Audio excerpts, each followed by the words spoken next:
Welcome to a new episode of the brand called You. Over the last so many episodes, you've seen some really interesting people who have come and chatted with us. Today, I have an iconic name in consulting, a good friend, Harminder Sahni. Harminder, welcome to the show. Thank you. Good to be here. Harminder is an MBA from Indore. He's an engineer. He's the founder of Wazir Advisors. Wazir is such a nice name, and maybe if you have time, he'll tell us how he got the name Wazir. And he is a very highly respected consultant in consumer-centric businesses for 20 years. Harminder, talk to us a little bit about Wazir Advisors, how you started it, and what your focus is. Sure. So I've been in consulting since '96. So earlier worked with other firms, American, Indian joint venture, worked in US for a couple of years. And my wife told me when I left that job in 2009, she said that you always said that at 40 you will go independent. So you're exactly doing that. So the reason to go out independent was always there in mind, but there's no specific reason that this is what I'm going to do. Mm-hmm. But very soon, within a month or so, I realized that whatever time and energy I've invested in becoming a consultant, there's something which I love doing, and there's something maybe world also gives some regard for. So let's go ahead and start with that. So left and then thought, what am I going to do next? And that's how it started. And I had to think of a name since you brought up Wazir. And so Wazir it struck me that it's a very apt name for a consultant, because Wazir is the advisor to the king and is the most versatile, most mobile piece on the chess, goes all over the place, while the king just doesn't move too much, just one step here and there. This is Wazir's job to run it. It's a gender neutral piece, either could be queen or Wazir. So I like that. And happens to be my grandfather's name. That's how maybe the first time this name came to mind. I never seen him. He passed away long before I was born. So that's how the name came about. And while I'm obviously emotional about it and very personal angle to it, but not even a single person, and again I would say there are more than 90% people who are interested in things beyond business. So most of the people when I met and said this name first, either they immediately asked or they came back to asking, why was he? Where did you? And it's not only about India. It's in Turkey, in Africa, in US, in UK, anywhere I've been. First time anybody I've met, and they will come around to ask that why this name was he. So that's how it happened. But consulting, not as a business, but as a profession, I loved it. I enjoyed doing it for many years with other firms. But then I said, this is what I would like to do for probably the rest of my life. Even though I started and incubated few other businesses on the side, but this is my day job. We are completing 10 years in next few days on the 9th September. And so that's what we do. I started not having a vision that we are going to be the largest firm or the biggest firm or the best firm. It just was the way that I must continue to do what I have been doing. But today we have reached some point, 70 people in the firm, and we're doing some reasonably good work and happy about that. So I guess the two most famous Wazirs in Indian history are probably Chanakya and Birbal. Yeah, right. Just to give a reference to context to all our audience. But just go a little bit ancient, then I put Krishna as the one. And Krishna is icon that way in our brochures. Very subtly we have put it there. Very true. Yeah. So, but yes, you are absolutely right. Chanakya and Birbal in not so ancient times. In Indian history, is too deep. Too. So, Harminder, you have after you worked for some years in Atlanta with KSA, you moved back to India, and you've been developing India entry strategies for a lot of clients. Right. How has India started to change since 97, 98, 99 when you came back to 2019 in the last 2 decades? Many ways. I think more. So if I have to talk about India changing, so as a professional consultant, as a firm, we always say that these two things which we understand. We understand Indian consumer and we understand Indian distribution channels. So I'll go one by one, like how these have changed. The Indian consumer most definitely has changed dramatically when you look at the Indian consumer, the whole mass of it, that billion people out there, and how the numbers are changing. While the change in terms of, let's say, if you go back in 96 or so when I started, 91 when the liberalization started, because the numbers are more handy when we talk about 91, Indian economy was just $390 billion. So we are going to be close to 3 trillion very soon, right? So if you go from that point of view, there were not too many consumers of that time. There are not too many consumers of that time who exist today. or who are real consumers, right? It's new consumer. So it's not the changing consumer in India, it's the new consumer which has come from behind. The people who are younger, the people who are moving from rural to urban, semi-urban to urban, and the people who are moving on the income classes. So I think these are new consumers completely. So I had this maybe misplaced confidence till maybe early 2000s that my understanding consumer, and I was not very keen on consumer research as such, right? Even though today also I don't agree with most of the consumer research which is done, but I like to do it differently and personally get involved quite a bit in that. Because it's a new consumer, you are not just tracking the chain. It's a new person who is joining this consumption class. And he is very, very different from the people who were in the consumption class. So his thought process is not evolving. He's coming in and changing the color of this whole consumer class. And he's impacting everybody. He's impacting the brands, he's impacting the distribution channel, he's impacting the pricing strategies. So all of that put together, I would say there's the new India, new consumer, which since 2005, 2006, it started coming in boards. And I'd done the numbers many years ago where I said that every month, 1 million people, they come to urban India, they get urbanized, 1 million people, they become middle class, and 1 million people who join the working class every month, right? And that number may be slightly higher now, but this is the number which is going on for last 10 years at least. So these are new people who are coming in, and the number of new is so large that the old doesn't matter. But now coming to that old also, how they have changed. I remember, and I was very proud of this particular event when McDonald's opened in India. And few years before that, McDonald's opened in China. When it opened in China, there were news items saying that there were long queues outside McDonald's store, 1 or 2 which must have opened on day 1. And Chinese were waiting all night just to get that burger. It opened in India, it opened in Bangalore, no queues.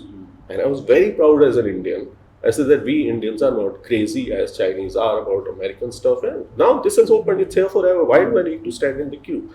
And McDonald's is a cheap, poor quality food for Americans who want just a very cheap meal.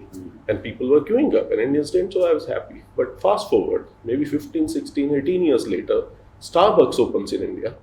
Starbucks is, even in US, is a premium coffee shop. There are articles written about it. Why $6-8 for a cup of coffee when you can buy for 70 cents somewhere in the Delhi next door? It opens in India. It opens in Bombay. It opens in Bombay, in South Bombay, right? The richest of the possible clusters in India. And when it opens, there are long queues outside. India has changed, right? India is becoming more and more of consumer, and it's Starbucks. And most of the people who are queuing up, I can tell you, they've had Starbucks definitely many times before that, because half of them will be educated overseas. Most of them would be going for vacations overseas where we'll go, but still they queued up to just get a cup of Starbucks coffee. So India has changed. I may not like it, but this is how India has changed. It's the new consumer who has. But definitely. also, in the old days, I think I'm talking about a decade ago, when we used to classify for consumer research, we used to talk about socioeconomic classification, A, B, C, Tier 1, Tier 2.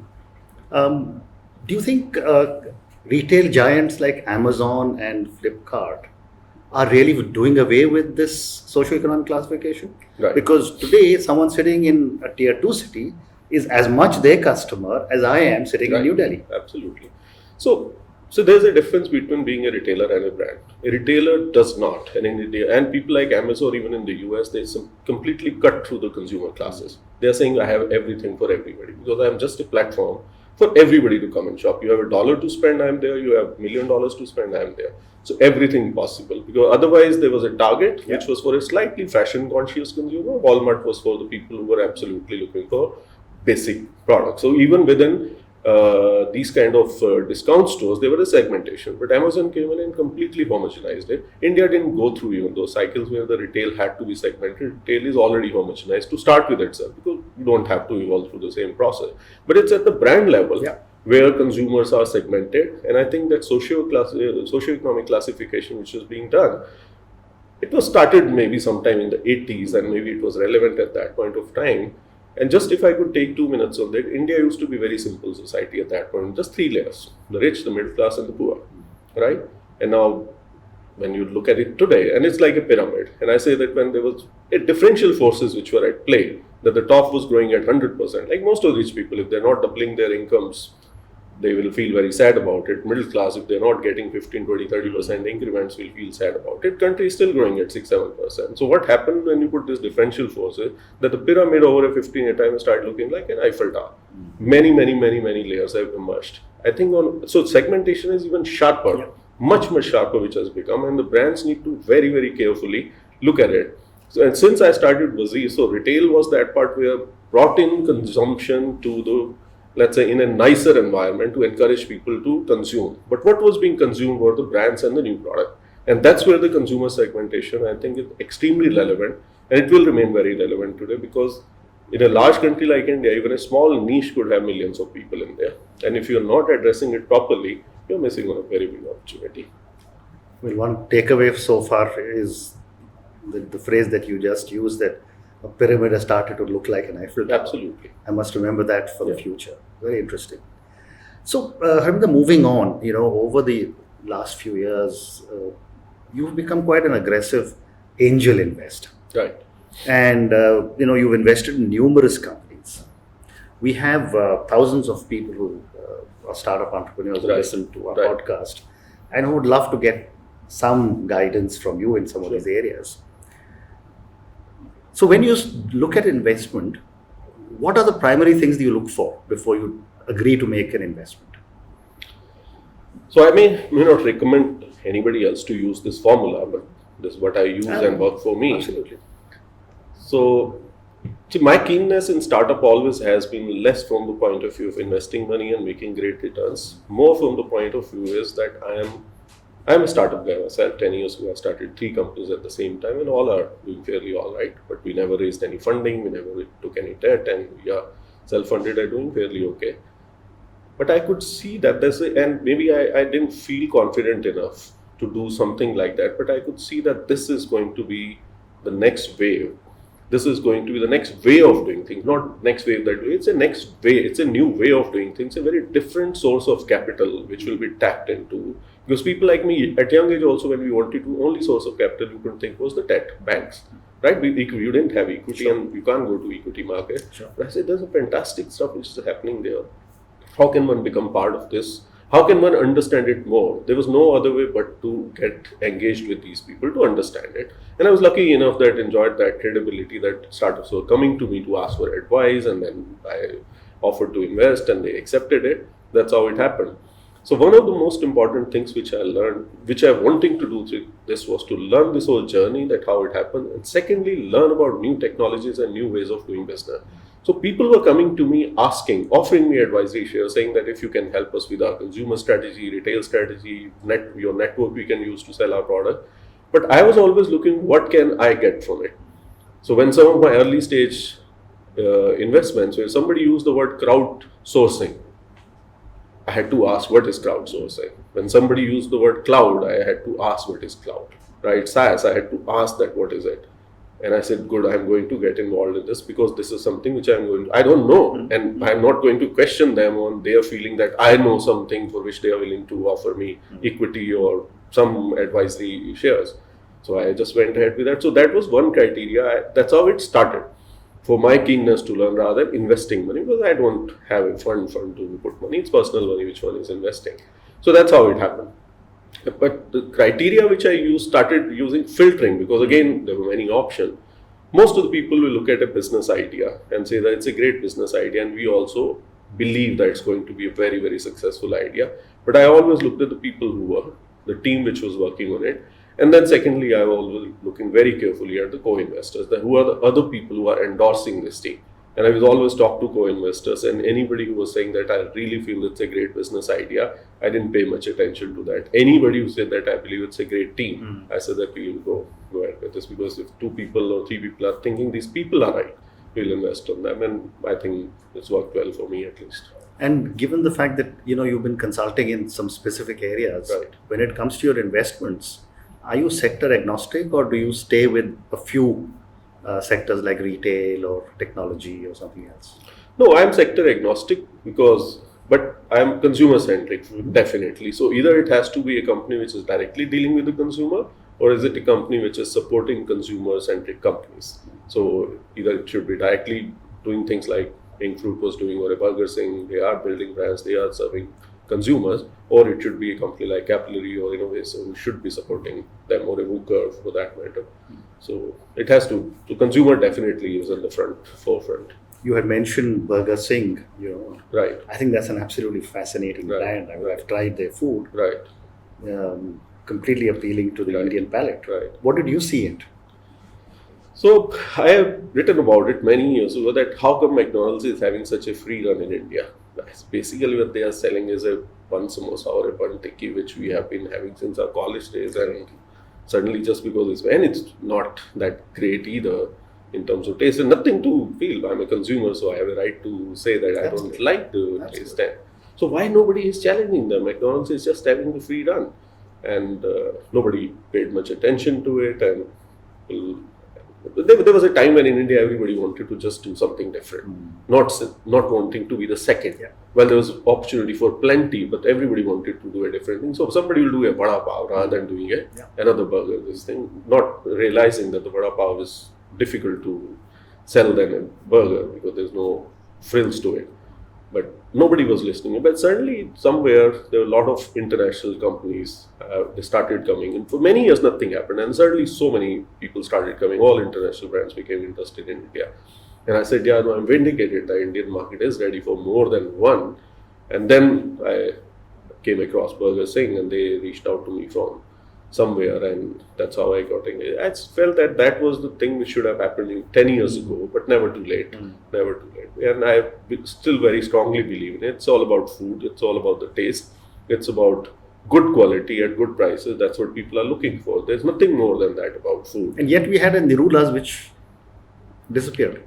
Yeah, exactly. Because Nirulas was a very, I would say, business built on passion, business built on high involvement. At some point of time when it was acquired by people who just saw it like another restaurant business or a QSR business, and they maybe took McDonald's or KFC statements like this, that we are in real estate business, not in food business, bit too seriously, and they became too obsessed with real estate and just let the business go down the drain. We know the story. So all the areas that you invest in, how involved do you get in the investment and in the governance of the company? Out of 15 investments I have made, I have been to offices of only 4 of them. Really? Right? And I must confess 3 have shut down. Out of those 4, right? Rest all have survived. So it's better I choose not to go to their offices because there's something to it. And most of the people, sometimes when people are, and when Series A happens, and then because I have some advisory equity, some of the large investors, they start insisting that I should commit time because otherwise. And I never done that. I said I am available at any point of time. I will never come, but I am always available to talk to or to connect with somebody or to offer any solution if they have any query. That's how I go about. So not an active involvement, but yes, as active as people want me to be. So without naming a couple of the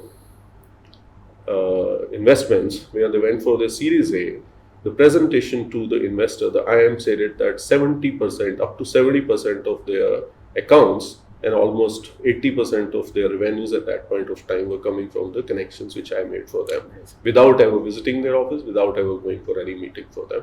So as much as they can take. So I always say that you have come to me, and I never go to invest anywhere. Somebody has to come to me seeking investment or advice. That's the first filter, because I'm not sitting on fund that I'm under pressure to invest. So when they come in, that's I always say that, like you have come, you found me, again you find any reason to come to me, call me anytime, talk to me anytime, but I'm not offering any advice without being asked. And out of these 15 investments, when do you start thinking of an exit? Every single time there is an opportunity to exit, I sell 50% of my shares. Oh, wow. That's a very simple formula. And that's a very sensible way to do it. I need money to invest elsewhere, or I need money back to feel comfortable, and I need returns to feel wiser. So all of that, as soon as I get the chance, any secondary sale is happening, I'll sell 50% of my shares. Up to 50%, sometimes they don't buy 50%. So that's a second takeaway from this, which is, cash out. Anytime you get whenever you opportunity. get an opportunity. Yeah. So because you are greedy, so you still leave 50% behind, and every time it's 50, so it's just reducing. And once you feel that it's like ultimately peaked, or you are too small, or even sometimes the larger investor, they say you are too small on the cap table. By this time, you have no value to offer. So anyway, kick you out. So you get exited automatically. I agree. You know, with 15 investments, advising so many people, hundreds of clients, you've seen startups from really up close. Right. What are some of the basic mistakes most startup entrepreneurs make? Okay. So, see, for any entrepreneur, I think the biggest skill which people require is that, and I've tried to distill it and think about very hard about it. Estimation. Yes. Estimation. Okay. So you estimate. So what do you estimate? You estimate the potential of the market, you estimate the risk, you estimate your success. So it's all about estimation, and that's the biggest mistake people make. So when they have to estimate, they estimate the potential too high and the risk too low, because they are so excited about the idea that they miss this point that the estimation is your core skill, and you should not be biased when you are making any estimate, right? Because that's the core of your entrepreneurship, right? So in Hindi, if you have to say this, is like अंदाजा लगाना होता है कितना है and how much is good or how much is. So that point of time you have to just cut through the crap and look at it very objectively. But people fail to do that. So when people present business plans, only thing which I'm looking at it is that are they estimating things correctly or not? And then you ask few questions and they start seeing sense in it, that you don't need to really be really optimistic about the top lines and pessimistic about the bottom. No, you just be reasonable and just theek andaza laga lo, you'll be all right. So that's what I believe is the biggest mistake people make. And I guess every entrepreneur in his or her heart knows what is overambitious, what is very pessimistic, and what is achievable. Right. And who doesn't? Believe me, entrepreneurship is not for everybody. Yeah. Who doesn't have the power to estimate. See, there are lots of people who are very good at bringing true somebody else's idea, right? But they are not very good at ideating. Like, I'll put it like this. I am generally good at merchandising. What is merchandising? You present me 16 items, anything, electronics. Most of the time, even on the price, I'm not too off, right? Maybe years of experience, but I can surprise people by guessing the price of any product you put in front of me. But out of the 16 items, I can tell you which are the 3 which you should be putting in front of the consumer and what price they will sell very well. Right. But if you want a clean sheet of paper, tell me to just give you an idea about a product. I cannot. I'm not a designer. I'm a merchandiser. So most of the people are merchandiser, but they start believing because I can guess that these are the best products, I can be a designer also. You have to know your limitations on that and your role in that. Yeah. So that's where I think people make a mistake. And sometimes failures lead to that. And many people need to know that I'm not an entrepreneur. But you can be very enterprising in the job you are doing and work with some really successful entrepreneurs and become maybe more successful than those entrepreneurs themselves.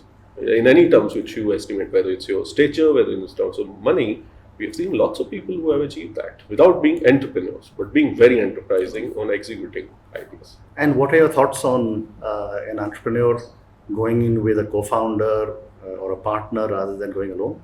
I think my preference is always to have a partner. One should have a partner because it's a very difficult journey, very trying journey as an entrepreneur, and you go through all of it, right? And people don't realize it, that how lonely it can be sometimes, and not having a partner, because nobody can fill in for a partner, business partner. Nobody can fill in because it's the only person with whom you can share everything. Correct. And he will feel or she will feel the same pain which you are going through, or the same excitement. Because you can get excited about things which will not mean anything to most of the people. It's only your partner who will feel excited about that and will get the sense of it. And similarly, when you are really feeling down on something, it's only the partner. So I think my preference that if you can find a partner, you must have a partner. If you are not a family business, you don't have the legacy business to just manage as a next in the line, then you should have a partner. So moving on to the next part of our podcast, which is about you as an individual. so much experience as a consultant, as an entrepreneur, as a startup, which is now a successful consulting firm, as an angel investor. What is the secret of your success? I think it may look odd, but I would say taking things easy, right? Not being so. I always say that I'm not a very target-driven person. Mm-hmm. I'm a very opportunity-driven person. Mm-hmm. So it could mean the same thing at the end of it, but I think it brings in a very different way of doing business. And now completing 10 years as an entrepreneur, and I can say that I would recommend to lots of people. Don't be very target-driven. Be very opportunity-driven, so that you're always hungry. You're always looking around.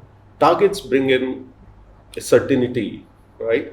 But that certainty is a limit also, right? While opportunistically, when you are going about things, that's when you are really, really fresh every morning. You are always looking for newer things to do and not feeling any deadlines or not feeling any particular limits to your potential. So that's how I've gone about it, and I think it may have meant being suboptimal because you set high targets, you bring resources, bring capital, and you do that $1 billion business, but maybe not for me and not for lots of people, I can say that. Because that mindset is actually more difficult. People try to follow that. It's a very difficult mindset to follow, just looking at somebody else has done it. Right.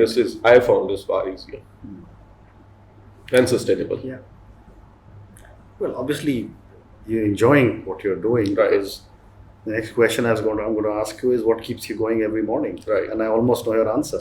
Yeah, opportunities galore. So everywhere I see opportunity, everywhere I see things to do, right? And the interesting part is that this whole consulting piece and being involved with the startups is that otherwise what happens is too many opportunities, too many ideas, how it's going to manifest, how it's going to be executed. So now with the clients and with the startups and with my own team, almost everything is possible to do. Correct. So that allows you to again see some of those succeeding very well, some not working, calibrate your thinking, calibrate your estimations, and then move on. So every day is a new day.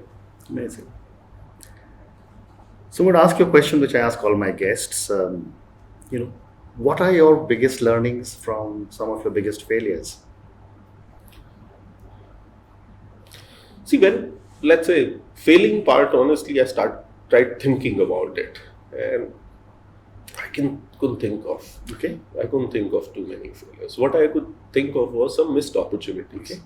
And even on this missed opportunities, and I started thinking about it, because anything which, let's say, I missed last year, I'm still trying to capture that. So it's not really missed. Mm-hmm. So there have been opportunities where somebody else took that away from me, and now it's not there for me to win. So it's lost forever, right? Not getting into specific, but in that, because it was my failure to, let's say, either acquire something or to win a project. But on the other side, there was a winner who took it. So my view always has been to try to analyze that how did he, or how that other firm or how she did it. And every time I've learned so much more, and I admire those people, because I'm not easy to lose or I'm not easy to win against, but these people did, right? So in those lost opportunities, I always come out so much wiser, right? Because when you win, you only think is it's a reaffirmation of your ways of doing things, and you only feel more confident. Yeah, boss, I know it. But you didn't learn anything new. You won, but you didn't learn anything. But when I lost to somebody, I learned something really, really, every single time. I learned something which was path-breaking for me, enlightening for me. Yeah, ऐसा भी होता है. This is how one could have done it. Really smart. Amazing. Right? So failures, as long as you still have the opportunity to get back on it, it's not failed still. That's We'll well get said. it someday. That's well said. Any regrets in life? Okay. I think anything which you want to do in life, you should do it now rather than thinking too much about it. You should do it now. That's what I think. Sometimes I have given it too much time to really go out and do what I already knew that this is what I'm going to do and this is how I'm going to do it. I've taken too much time to act on it. And I think that's one thing which you can never win back, which is lost time, right? So that's the only regret I would say I have. But yes, as long as you still end up doing it, you can just say that, okay, I still did it, but yeah, that's a regret. Not doing things earlier than later. So I have two more questions left. You know, having dealt with so many startups, so many entrepreneurs, all of different businesses, different attitude, etc. What would your advice be to someone who wants to start up as an entrepreneur? I think the why is the most important question. The why do you want to be an entrepreneur? Right? Because there's this. So there was a time when one could say that choosing between being an entrepreneur and being a professional working for somebody, choices were very clear. Entrepreneurship means more money. Working for somebody means more security. Being an entrepreneur, probably if you become very successful, a lot of stature, visibility. Being a professional, maybe you are hiding behind somebody or somebody else is taking the limelight. But it's not true anymore. All of those things. So you can get as much visibility as a professional. You can make much more money than most other entrepreneurs. So you could be more insecure than an entrepreneur in a job. So it's all become quite fuzzy. So it's not a choice between this and that. So why is the most important part? So if today if I have to be, let's say, really think about it when you reach this stage in life, it's not the money which you are making is important. It is the kind of impact which you are having and the kind of scale at which you are working. So some people are really excited about the scale. Why will that person ever think of starting a new company at the age of 30, 40 or 50 where he wants to be dealing with the scale on that day? Because new business reaching a scale will take a long time, right? Whether it's 3 years, 5 years, 30 years, will take long time. So if you want to deal with scale, if you want to have that kind of impact, you want to be on the high table, it's not for you. Right, because that you're taking too much risk. With your dream, there's a simpler path to go there. So why is very important. Some people, independence for me, why was independence. That I just wanted to be independent at a certain stage in life. That I don't want to be constrained by anybody else. I want to do my own thing. So my why was independence. Somebody's why is that it's an idea which nobody is going after, and before somebody else goes, I have to go after. So I think why is the question one has to ask. Rest everything will happen. What, how, when will come. So why is the question people don't ask? People just are confused about other things. So I never invest in a company where in the first meeting itself they start talking about valuation, start talking about their future projections in terms of where they are going to exit. I never invest in those companies. I simply focus on the why part of it, that what you are, why are you wanting to do what you are wanting to do. If they can answer it, and I think anybody who's starting, they should ask that. If they cannot answer this question, just wait for some more time until you find it. Yeah. So, Harminder, thank you very much for a really, really illuminating conversation. Thanks for your incredible words of wisdom. I know you asked me why me when I asked you to join us, and I think, your Eiffel Tower example, you're taking out 50% of your investment, and why startup. Right. All three are incredible pearls of wisdom. Right. Thank you very much again. Thank you. Thank you so much.